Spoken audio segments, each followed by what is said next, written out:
ابھی ایک مذہبی جماعت کے سیکنڈ جو ان کے لیڈر تھے، سربراہ تھے، ان کو صرف چیف جسٹس کو، سابقہ چیف جسٹس کو دھمکی دینے کے جرم میں 37 سال قید سنائی گئی۔ 37 سال قید۔ انہوں نے بھی ختم نبوت کے حوالے سے اپنے جذبات کا اظہار کیا تھا، حالانکہ اسی چیف نے اپنے اس فیصلے کو غلط سمجھتے ہوئے اسے ریورس کیا۔ اس کا مطلب ہے کہ وہ جو پہلا فیصلہ تھا وہ غلط تھا، اور ایک عاشق رسول، ایک محب نبی، وہ یقیناً بعض اوقات جذبات میں باتیں کر سکتا ہے اور کرتا ہے، اس کے ایمان کا تقاضا ہے۔ تو اب ایک چیف جسٹس کے خلاف صرف ایک دھمکی آمیز گفتگو ہوئی، اس کو جذبات کا یا احساسات کے اس جو سرکمسٹانسز تھے ان کا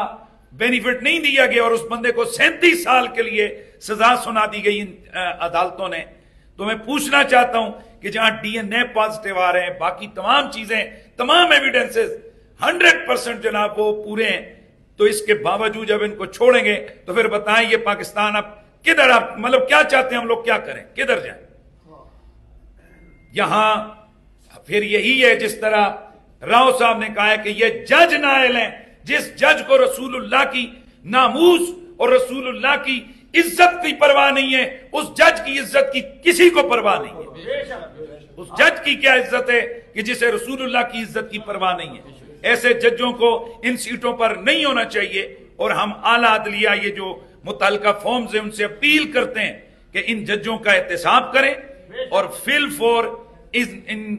فیصلوں کو ریورس کیا جائے، اور پراپر وے سے جب یہ قوم آ رہی ہے، یہ علماء، یہ قانون والے لوگ آ رہے ہیں، سینکڑوں لوگ پکڑے گئے، گستاخ پکڑے گئے، لیکن کسی کو کانوں کان خبر تک نہیں ان لوگوں نے انہیں دی تاکہ ملک کے اندر انارکی نہ پھیلے،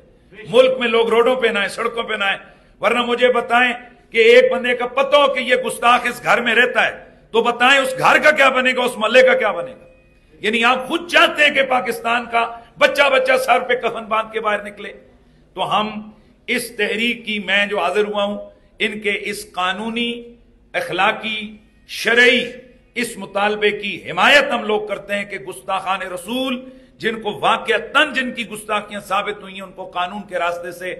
قرار واقعی سزا دیں، اور یہ جو ریلیف دینے والے جج ہیں ان کا کڑا احتساب ہونا چاہیے۔ یہ صرف اپنے باہر کے ویزے اور باہر کے جناب جو این جی اوز ہیں، یہ ان کی اشیر بات کے لیے اس قسم کے فیصلے ہمارے سامنے آتے ہیں۔ ممکن ہے کہ کوئی اور یہ آواز بات نہ کر سکتا ہوں، میں ڈنکے کی چوٹ پہ یہ بات کہتا ہوں، اور ہم اس انداز کی مذمت کرتے ہیں، اور ہمیں اللہ اور اس کے رسول کی رضا چاہیے، اور رسول اللہ کی ختم نبوت کے حوالے سے امام مالک رحمۃ اللہ علیہ نے فرمایا تھا اس قوم کو زندہ رہنے کا اس امت کو حق نہیں ہے کہ جو امت اپنے نبی کی ناموس کی حفاظت نہیں کر سکتی۔